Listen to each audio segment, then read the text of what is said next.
Iglesia Oasis de Gracia.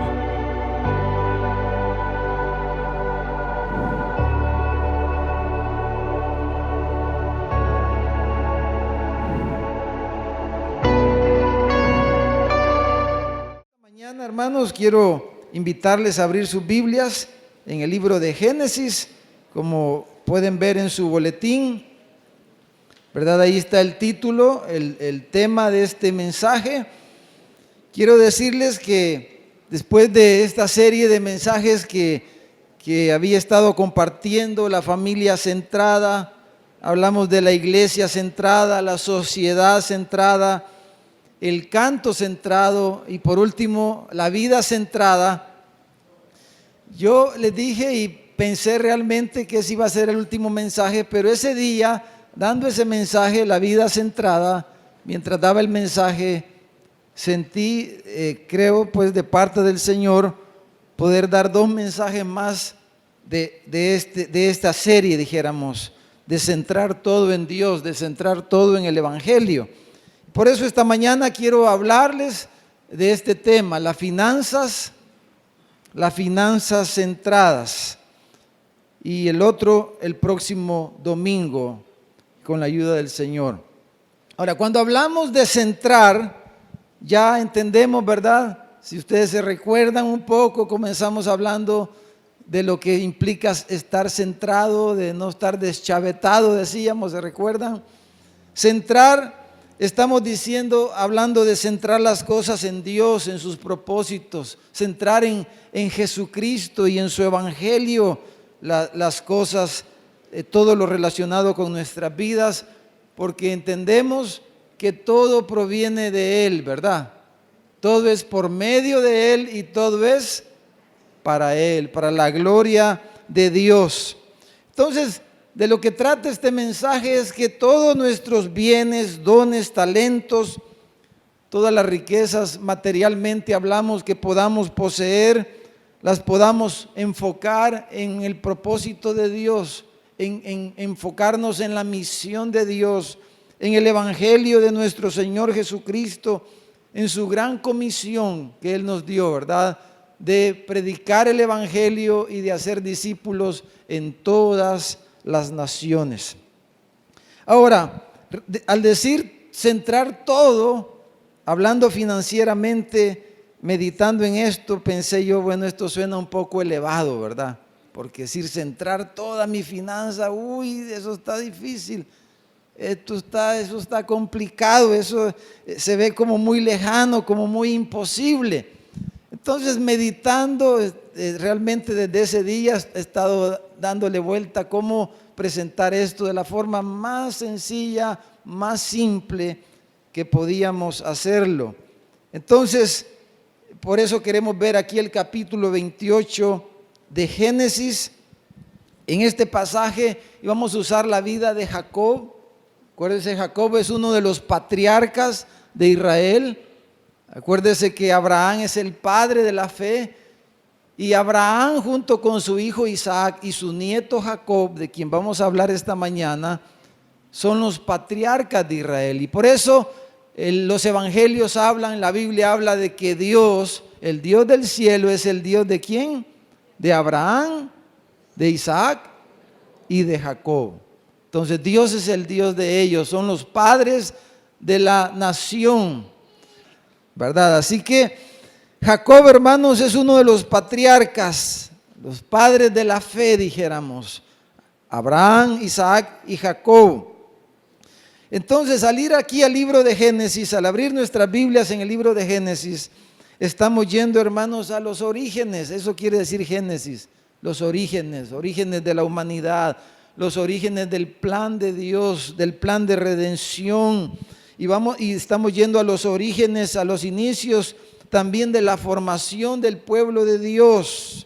Ahora, al hablar de finanzas, hermanos, debemos recordar y tener presente que estamos hablando de un tema que la Biblia es bastante claro y directo. Como dice Proverbios capítulo 3 en el versículo 9. Dice, honra a Jehová con tus bienes y con las primicias de todos tus frutos.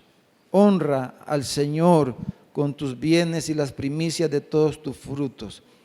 Entonces, al hablar de centrar las finanzas, lo que estamos hablando, hermanos, y de lo que vamos a hablar es de honrarlo a Él, de adorarlo a Él con nuestras riquezas materiales, con todo aquello que Él nos ha confiado, que ha puesto en nuestras manos.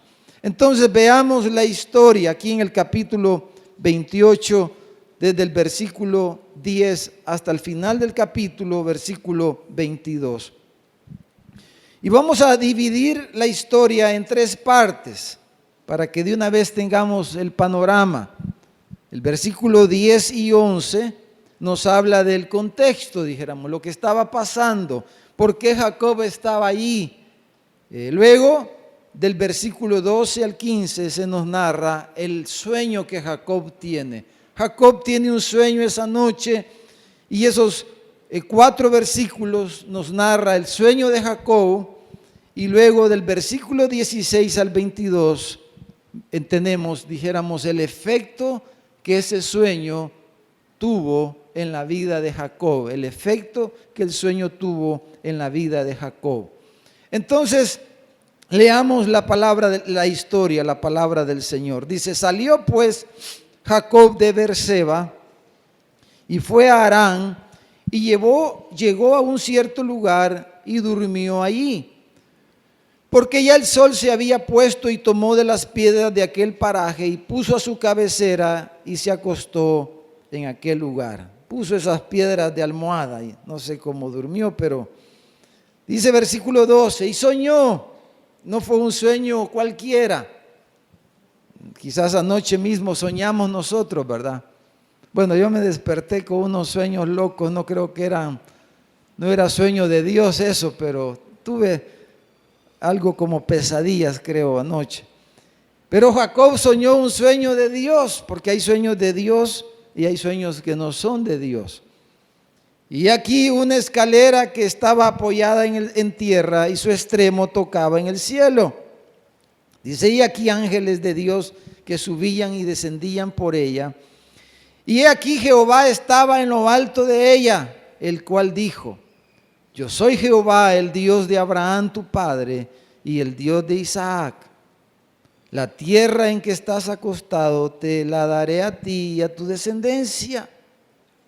Será tu descendencia como el polvo de la tierra, y te extenderás al occidente, al oriente, al norte y al sur, y todas las familias de la tierra serán benditas en ti y en tu simiente. Lo que le había dicho a Abraham también. Versículo 15, y aquí yo estoy contigo y te guardaré por donde quiera que fueres, y volveré a traerte a esta tierra, porque no te dejaré hasta que haya hecho lo que te he dicho. Y despertó Jacob de su sueño y dijo: ciertamente Jehová está en este lugar y yo no lo sabía. Y tuvo miedo, dice, y dijo: cuán terrible es este lugar. No es otra cosa que casa de Dios y puerta del cielo.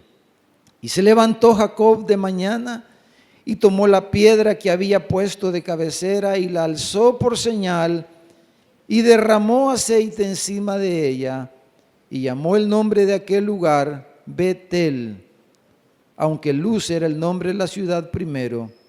E hizo Jacob voto diciendo: si fuere Dios conmigo y me guardare en este viaje en que voy, y me diere pan para comer y vestido para vestir, y si volviere en paz a casa de mi padre, Jehová será mi Dios, y esta piedra que he puesto por señal será casa de Dios, y de todo lo que me dieres, dice, el diezmo, apartaré para ti. Entonces, veamos primero un poquito qué estaba pasando, por qué Jacob estaba ahí, por qué durmió a la intemperie poniendo esas piedras de almohada. ¿Por qué Jacob hizo eso? Bueno, dice que venía el versículo 10 de Beerseba, o sea, donde estaba la casa de sus padres. Isaac y Rebeca eran los papás de Jacob, Isaac y Rebeca.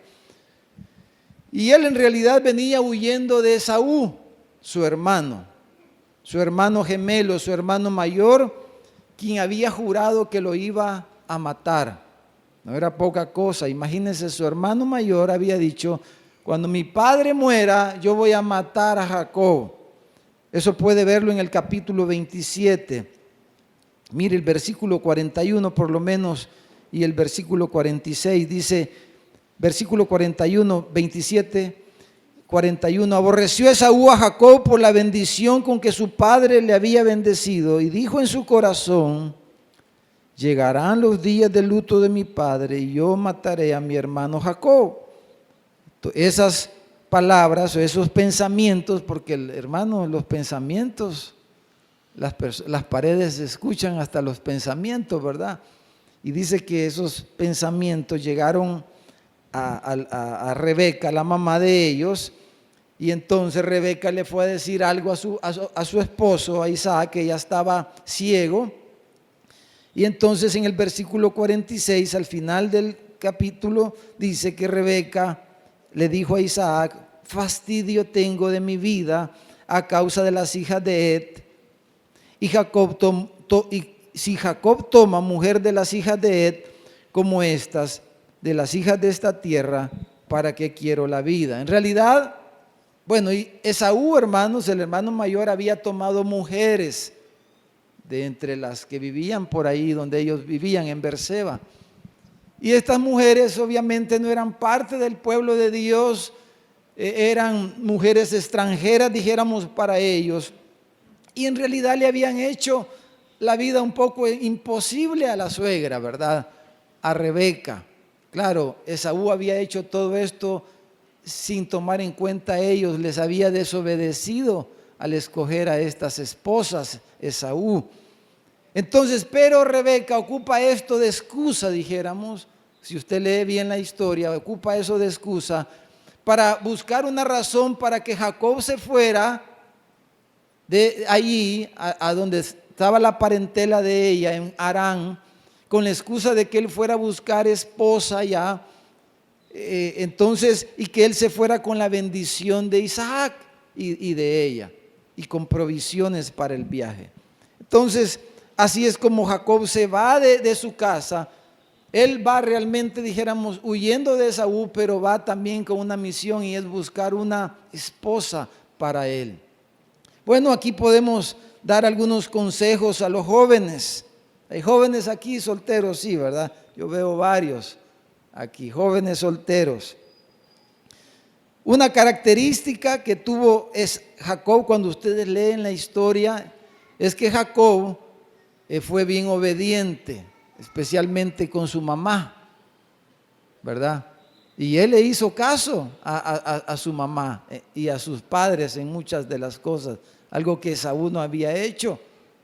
Entonces, un buen consejo, jóvenes, es que le hagan caso a su papá y a su mamá, ¿verdad? Como hay un mandamiento hasta con promesa de eso. Dice, si quieres ser de larga vida sobre la tierra, honra a tu papá y a tu mamá. Es importante eso, especialmente cuando se trata de buscar esposa o esposo. La primera pregunta que un joven que entiende esto debería de hacerse cuando se va a casar, o cuando le gusta un joven o le gusta una jovencita, la primera pregunta que debería de hacerse uno es, jóvenes, es: ¿qué piensa mi papá? ¿Qué piensa mi mamá de eso? Aquí mismo hemos tenido ejemplos ya de jóvenes que se casaron en desobediencia con sus padres, con su madre o su padre, y han tenido que sudar sangre, han sufrido mucho. Entonces, especialmente en el contexto del pueblo de Dios, jóvenes, en todo deberíamos de obedecer a nuestros papás, pero especialmente en el tema de con quién nos vamos a casar. Más si nuestro papá, nuestra mamá son creyentes y su corazón está por el Señor. Hay casos que no es así, pero ese es un buen consejo hablando de la vida de Jacob. Jacob iba a buscar esposa, y finalmente, si ustedes siguen leyendo la historia, van a ver que Jacob regresó con esposa. Bueno, dos regresó, ¿verdad? se dejó, ese es otro cuento, ¿verdad? No es que Dios estaba contento con eso, pero Jacob fue y encontró esposa entre las hijas entre los parientes de su mamá. Entonces, Jacob, hermanos jóvenes, habían nacido en un hogar de creyentes, en un hogar cristiano, dijéramos hoy día. Había crecido en un hogar de fe. Su papá Isaac y su madre Rebeca eran parte del pueblo de Dios. Pero hasta este momento, una cosa importante es que Jacob le había hecho honor a su nombre. ¿Qué quiere decir Jacob? Engañador, usurpador.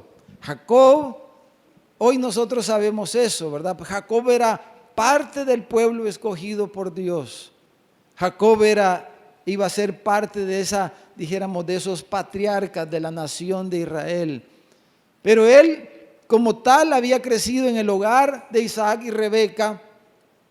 Pero él hasta este momento no se había, dijéramos, convertido, no había tenido fe, no había tenido un encuentro personal con Dios hasta este momento. Es precisamente aquí donde él tiene su encuentro personal con Dios. A través de este sueño, Jacob tiene un encuentro con Dios, un encuentro que nunca había tenido antes. Había crecido como un engañador, como un usurpador. Había engañado a su hermano y había engañado a sus padres también. De hecho engañó a su papá y por eso su hermano lo quería matar.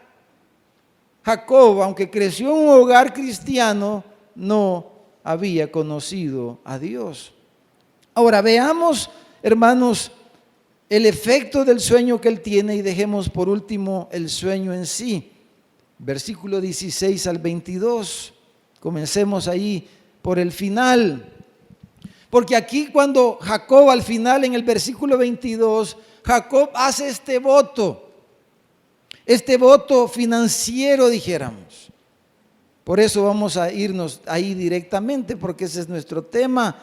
Él hace un voto al Señor de entregarle los diezmos de todo, dice, lo que Dios le diera a partir de ese momento. A partir de este momento, Jacob pone a Dios en medio de sus finanzas. Y dijéramos que Jacob da el primer paso, los primeros pasos movido por la fe. Jacob da los primeros pasos para centrar sus finanzas en Dios y en sus propósitos. Él le ofrece los diezmos de todo. Bueno, en realidad en ese momento Jacob, hermano, no tenía prácticamente nada. Sí llevaba algunas cosas, porque dice que derramó aceite y el aceite no era cualquier aceite, era aceite caro, era parte de las provisiones que seguramente él llevaba cuando salió de su casa para poder llegar hasta su destino, y él derramó ese aceite valioso sobre la piedra como parte de su dedicación y su consagración a Dios. Pero esa consagración lo lleva a hacer este voto, porque hermanos, dar los diezmos, dijéramos que es el primer paso para centrar nuestras finanzas en Dios. Algunas veces hemos pensado, se nos ha enseñado que dar el diezmo es como la meta de nuestras finanzas. Pero en realidad dar nuestros diezmos son los primeros pasos de la fe para poder centrar nuestras finanzas en Dios, para poner a Dios en el centro de nuestras finanzas. Los primeros pasos es la fe, es dar nuestro diezmo, que es lo que Jacob está haciendo aquí. Jacob no tenía nada, estaba acabado, dijéramos. En realidad no era un maltrato, ¿verdad? Lo que él estaba diciendo. Si Dios me bendice, si Dios me da algo, yo le voy a dar los diezmos de todo lo que me dé. No era realmente no tenía nada que perder, dijéramos. Y a veces es más fácil en estas circunstancias consagrar algo a Dios, ¿verdad? Eso es como los hijos. ¿Cuál es el momento para consagrar nuestros hijos a Dios? Cuando nacen, ¿verdad? Cuando están tiernitos. Ahí es el momento de consagrar nuestros hijos a Dios, no cuando ya crecen y ya están en vicios. Y entonces a veces los papás Decía, hoy le voy a dar mi hijo a Dios, ¿verdad? Cuando ya está, ya es un vicioso, una viciosa, o está a saber en cuántos problemas. No, hay que dárselos cuando están recién nacidos, hay que consagrarlos a Él. Entonces, pero hablando financieramente, a veces es más fácil, ¿verdad?, consagrar nuestras finanzas a Dios cuando estamos acabados, que cuando pensamos que tenemos bastante o tenemos algo, tenemos mucho, y entonces decimos, esto me cuesta a mí.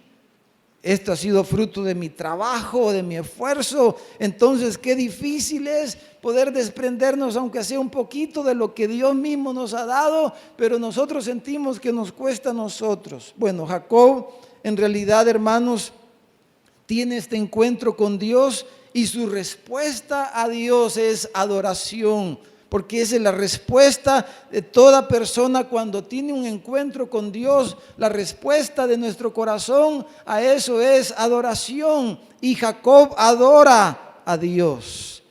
En realidad este voto, hermanos, no era, dijéramos, un voto o una promesa amañada, ¿verdad? En realidad no, eso era Jacob. No era algo calculado que Jacob estaba haciendo, ¿verdad? Bueno, voy a ver si realmente Dios existe y si Él me bendice, pues yo le voy a ofrecer esto para que Él me bendiga y a ver qué podía sacar de Dios. No, Jacob en realidad no estaba haciendo eso. Él no estaba motivado por sentimientos egoístas o interesados, sino que fue una expresión espontánea de adoración a Dios, producto de ese encuentro personal que había tenido a través de ese sueño con el Dios de sus padres. Hasta ese momento él había escuchado quizás tantas historias de su papá Isaac. Él había escuchado tantos testimonios e historias de su abuelo Abraham, los padres de la fe. Era una casa de fe. Era una casa cristiana, dijéramos hoy día. Él había crecido en medio del pueblo de Dios, pero era un mentiroso, era un engañador, era un usurpador.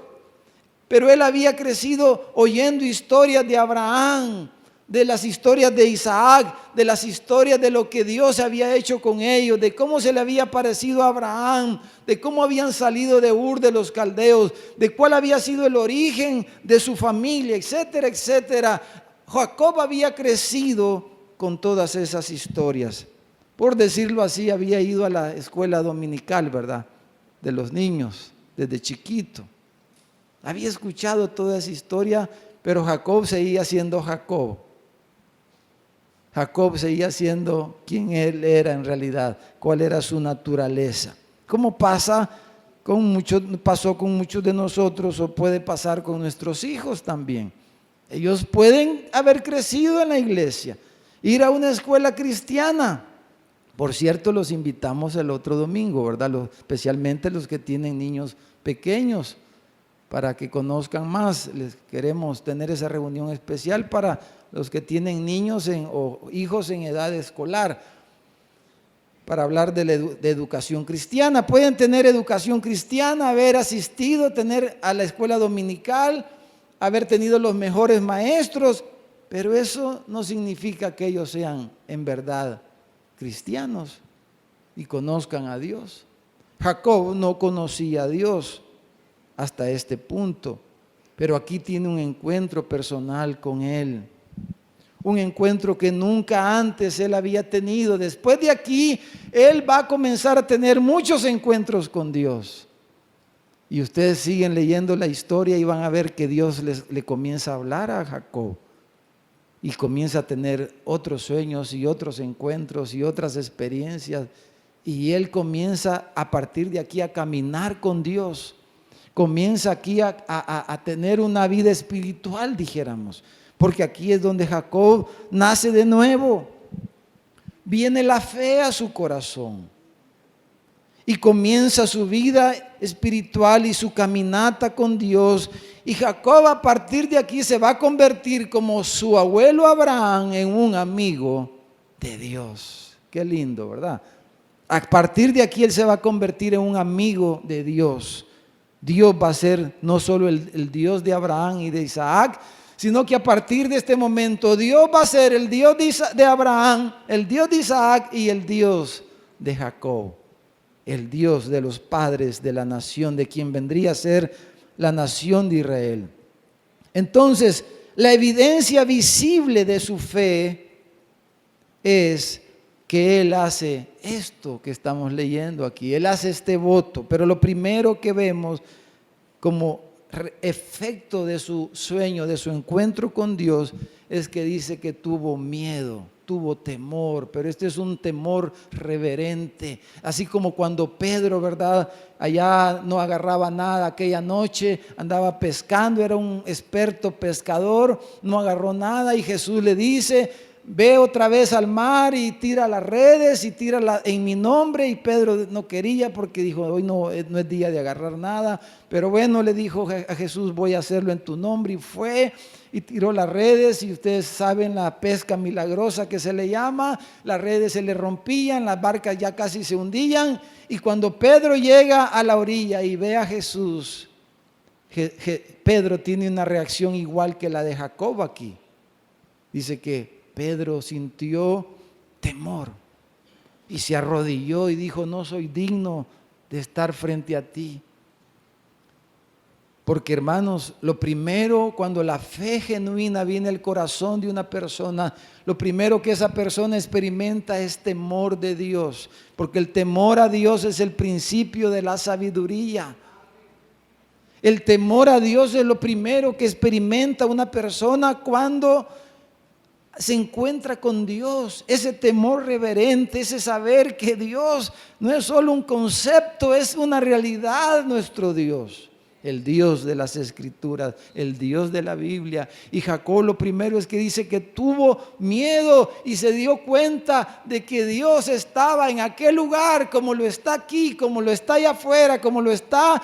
Como dijo el salmista: ¿dónde huiré de tu presencia? Si voy al monte, ahí estás tú. Si voy al fondo del mar, ahí estás tú. Si subo a los cielos, ahí estás tú. ¿De dónde huiré de tu presencia? Y Jacob dice: esta es casa de Dios. Pero la casa de Dios no es el templo. La casa de Dios es todo lugar. Como dice la carta a los Hebreos, es la creación completa, la casa de Dios. Dios está en todo lugar. Y Jacob le llama a aquel lugar Betel, es la casa de Dios, dice. Dios está aquí. Y experimenta el impacto de ese temor, de esa reverencia, de que está delante del Dios del cielo, del Dios de sus padres, del Dios de sus abuelos, el Dios de Abraham y el Dios de Isaac. Entonces, ¿cuál es la reacción inmediata después? Dice que él dedica aquel lugar y deja una señal, como era la costumbre en aquellos días, ¿verdad? Puso la piedra, esa piedra donde había puesto su cabeza para dormir, la alzó, seguro hizo un promontorio de piedras y la puso arriba esa piedra y echó lo más valioso que él tenía en ese momento sobre ella. Algo así como lo que hizo la mujer aquella, ¿verdad?, que derramó el alabastro en los pies de Jesús. Echó el aceite, lo más, no era cualquier cosa, era valiosísimo ese aceite, valía mucho. Y lo derramó sobre la roca, porque él era una forma de decirle: te dedico todo. Mi vida es tuya ahora. Mi vida te pertenece, estaba diciendo. Le dedica. Y entonces, al final de toda esa ceremonia, dijéramos, de ese encuentro, de ese sueño y de ese encuentro personal con Dios, de sentir la presencia de Dios y el temor reverente ante Él, de consagrarse a Dios, Él hace este voto. Y lo hace como un voto porque no tenía nada. En ese momento, él se había ido huyendo de su casa. No tenía herencia, no sabía qué iba a pasar. Su hermano lo quería matar y de verdad lo iba a hacer Esaú. Se fue de su casa, iba sin nada más que lo que podía cargar sobre él.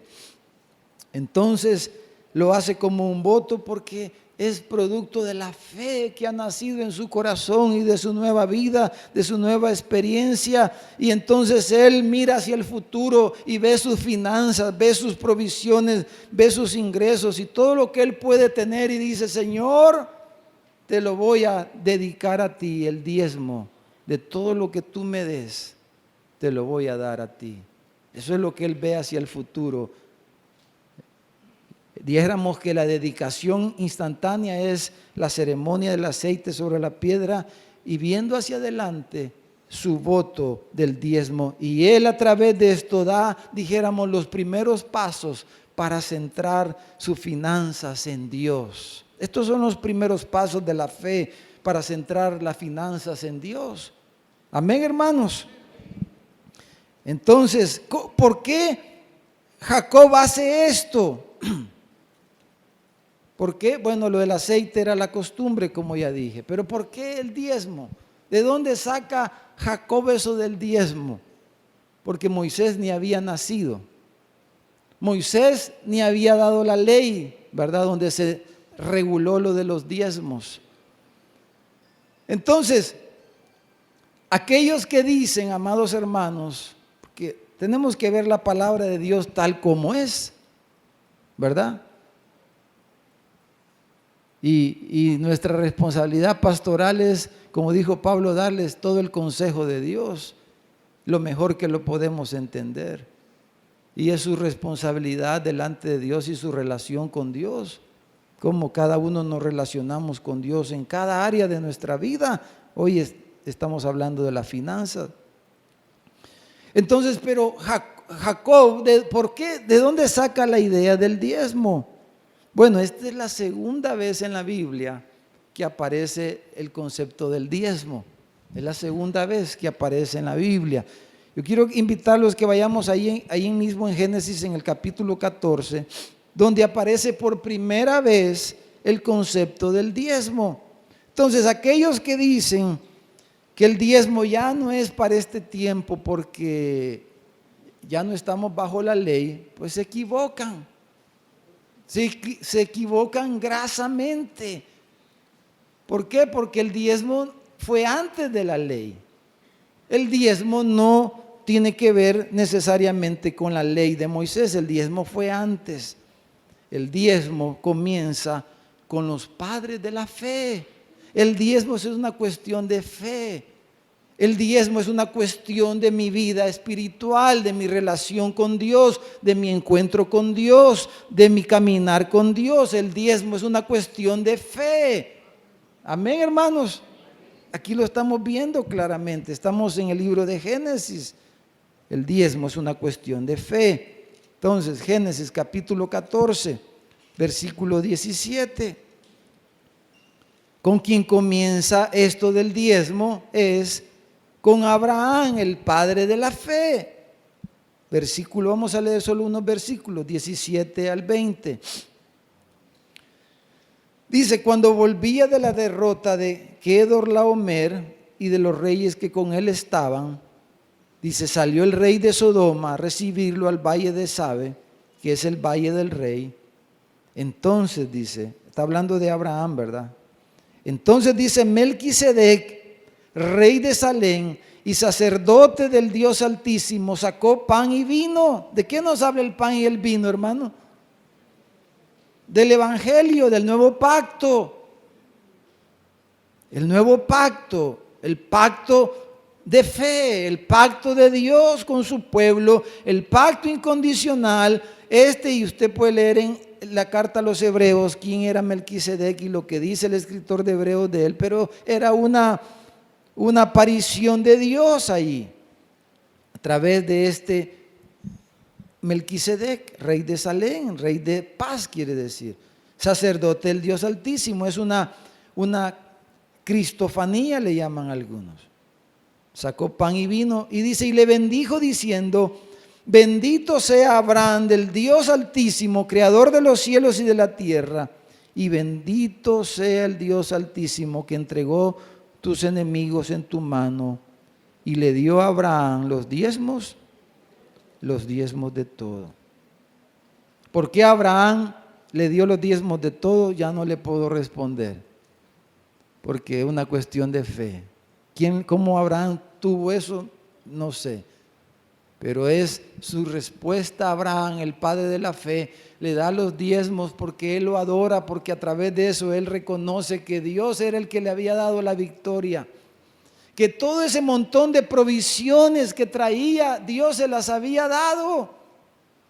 Y a través del diezmo él lo está reconociendo y lo está adorando y está, dijéramos, centrando sus finanzas en Dios.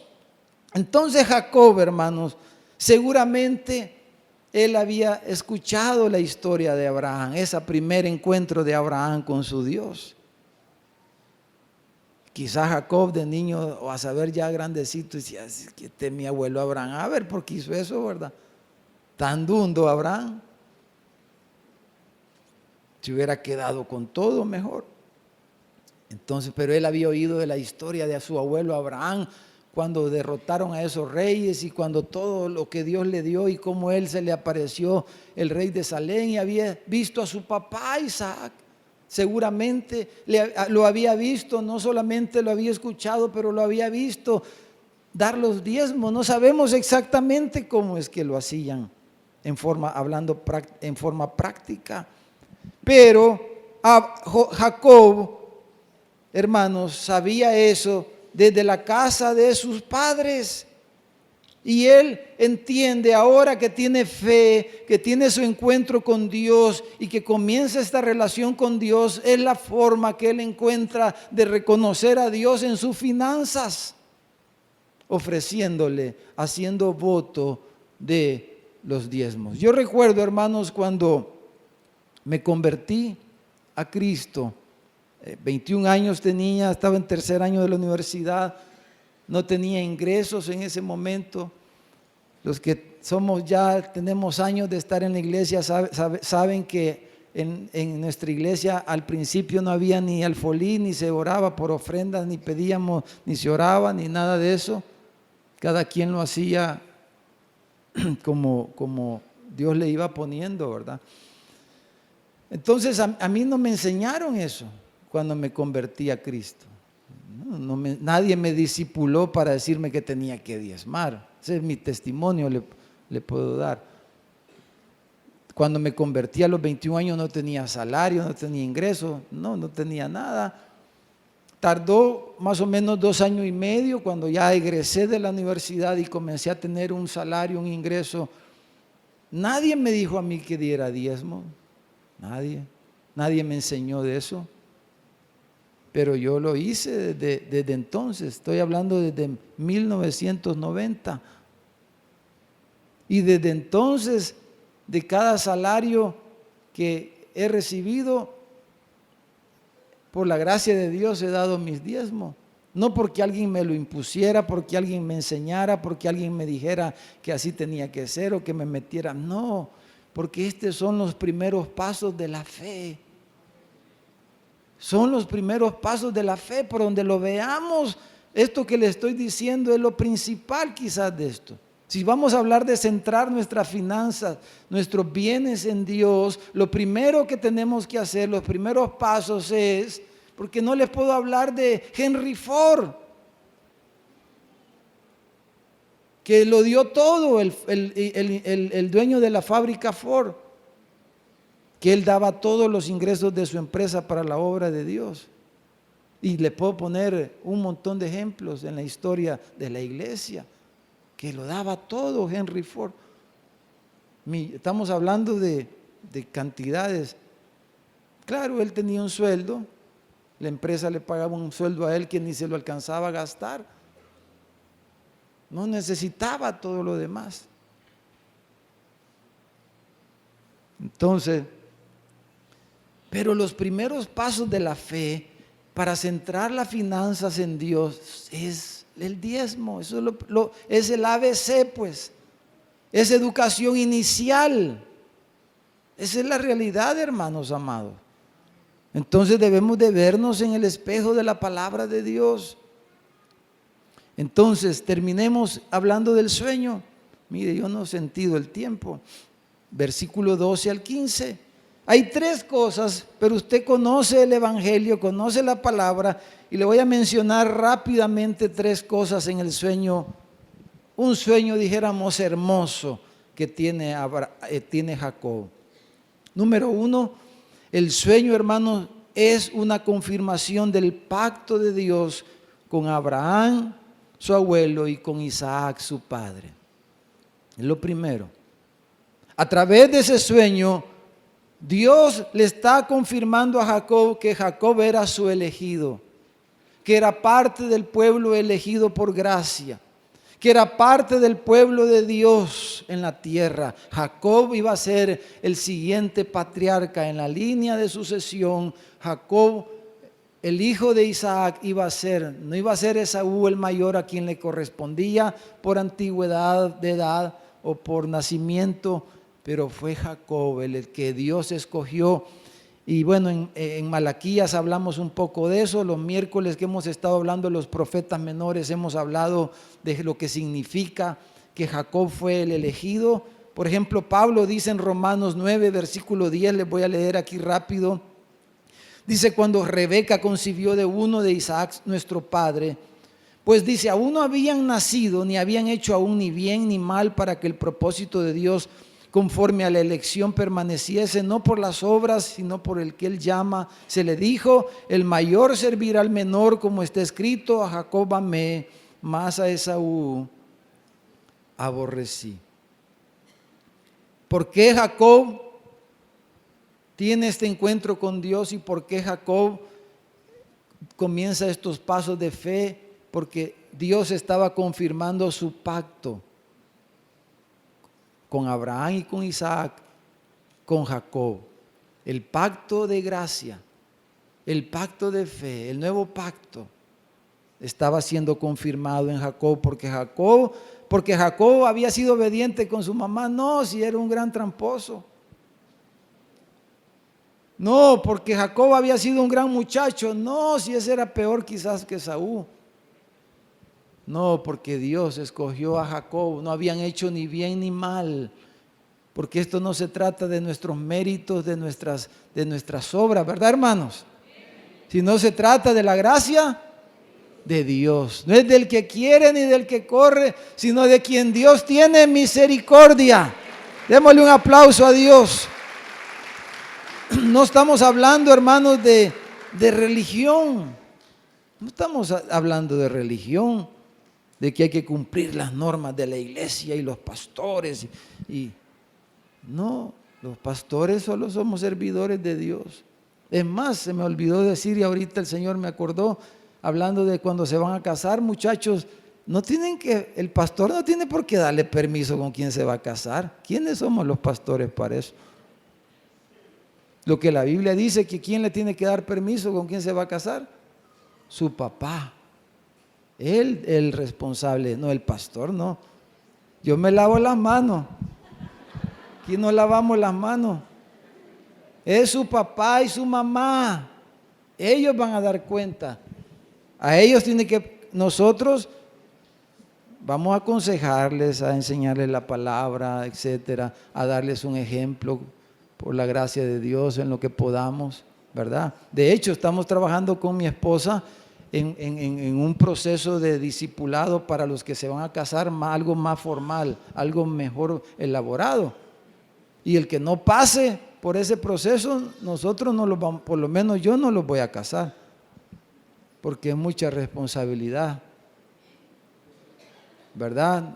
Porque esos casos de que de un día para otro se quieren casar, hermano, de esos, no vayan a venir así, por favor. Ahórrennos la pena, pero no vayas a venir de que la otra semana te quieres casar, que te urge, porque por lo menos yo no me voy a meter en eso. No, tenemos que hacer las cosas lo mejor que podamos y que esté en nuestras manos, ¿verdad, hermano? Y aconsejemos a los muchachos. Número 2 del sueño, hermano. La escalera de Jacob es una referencia al Evangelio. Es una referencia al ministerio mediador e intercesor de Cristo por su pueblo. Él es el único mediador entre Dios y los hombres. La única manera de ir de la tierra al cielo es por medio de Jesucristo. Él lo dijo: yo soy el camino, la verdad y la vida, y nadie viene al Padre si no es por mí. No hay otro mediador entre Dios y los hombres, sino solo Jesucristo, hombre. Jesucristo, 100% Dios, 100% hombre, es el único que puede hacer, a través del cual hacer contacto el cielo con la tierra. La escalera de Jacob hablaba del Evangelio. Es una ilustración, hermanos, como dice un comentarista, de la benevolencia de Dios. Hay un camino abierto, lleno de ángeles para nosotros, entre el cielo y la tierra. Hay un camino entre el cielo y la tierra para nosotros, lleno de ángeles. Los ángeles, dice la carta a los Hebreos, capítulo 1, versículo 14, que son ministros a favor de los que somos herederos de la salvación. Hermano, eso de que del ángel guardián, eso es, la Biblia no dice que tenemos cada uno un ángel guardián, pero sí dice que tenemos un montón de ángeles a nuestro servicio, para ayudarnos a que heredemos la salvación que Dios ha preparado para su pueblo. Entonces, de eso habla la escalera del Evangelio.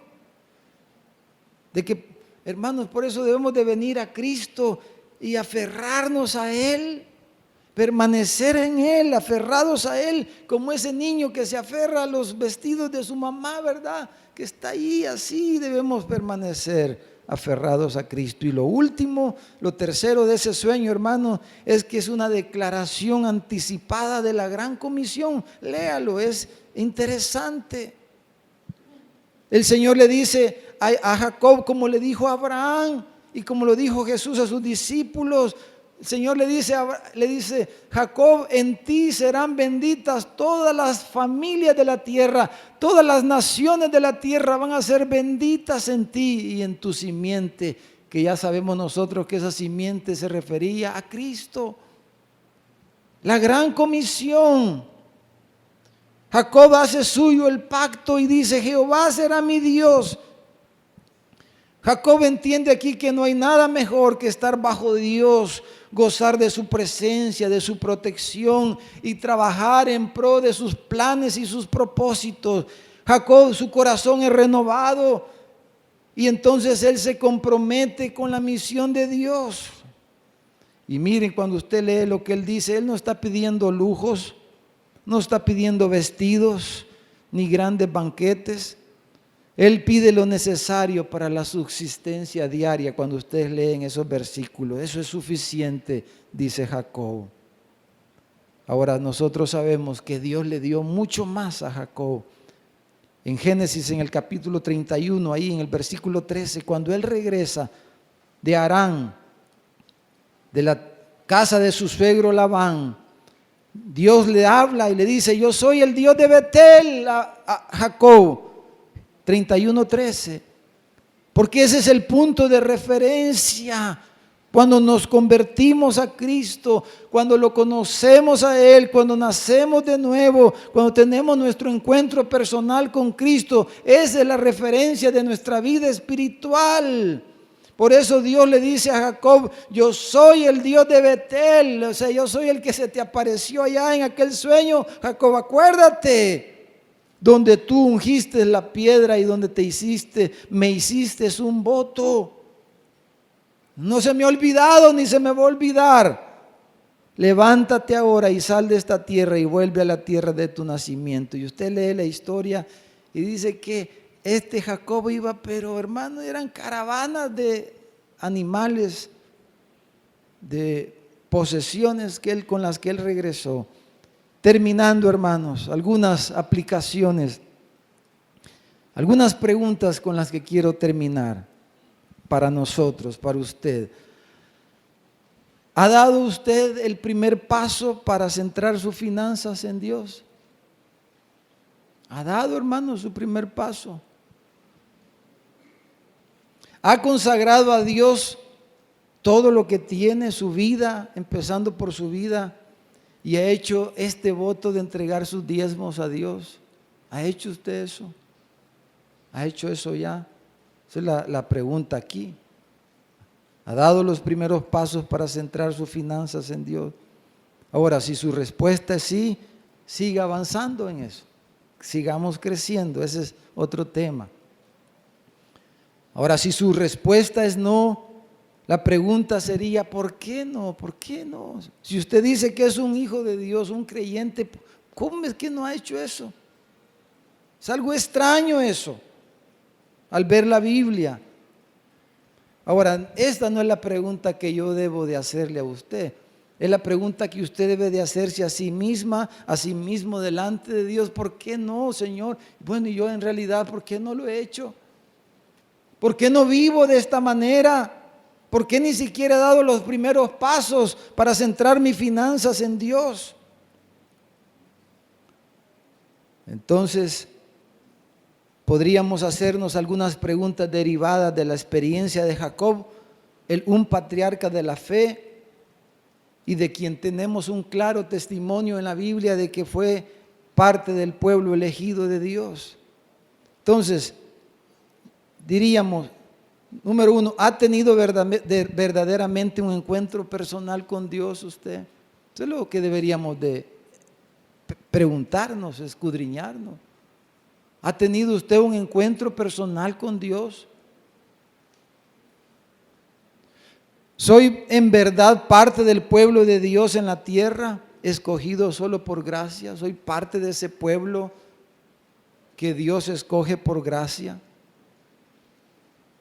y que le sirve a Él y que vive para Él y que consagra su vida y sus cosas a Dios? O dos preguntas más. ¿Tengo claro que mi escasez o mi abundancia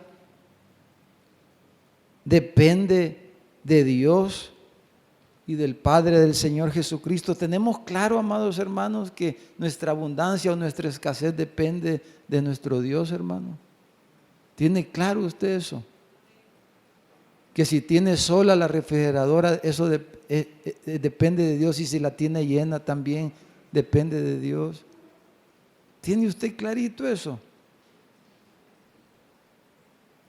¿Tengo claridad de que Dios es mi proveedor? ¿Tiene usted claridad de que Dios es su proveedor? Y que todo lo que no tiene o todo lo que podrá llegar a tener en el futuro solamente lo vamos a recibir de la mano misericordiosa y bondadosa de Dios. Tenemos claro, hermanos, que Él es nuestro proveedor. Amén, hermanos. Le da un aplauso entonces al Señor.